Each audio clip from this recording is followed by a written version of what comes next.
Een groep van 24 rechercheurs van de politie onderzoekt de vluchtpartij. Je hoort is buurtonderzoek dienen en ook de wenning dat de mishandeling plaatsvond is onderzocht. De politie neemt de zaak heeg op. Ja, het is een vechtpartij waarbij heel veel mensen betrokken waren. Er is iemand zwaar gewond geraakt, dus dat is zeker iets waar we willen weten wat daar precies gebeurd is. Wat weet je ervan dat er precies gebeurd is?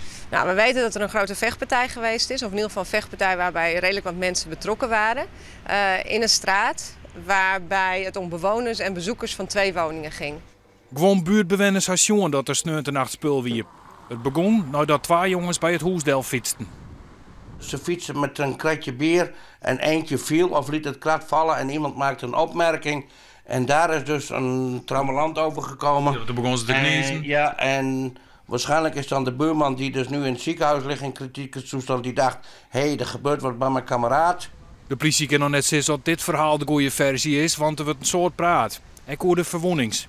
Er rekken nog een man verwonden, maar net zo slim als het 48-jarige slachtoffer die nevens de buurt nou vluchtet van zijn lippen. Dat hij al 2 keer geopereerd heeft, dat hij een hartstilstand heeft gehad, dat zijn mild is weggehaald en dat hij een schedelbasisfractuur heeft, een jukbeen gebroken en de kaak op 3 plaatsen gebroken.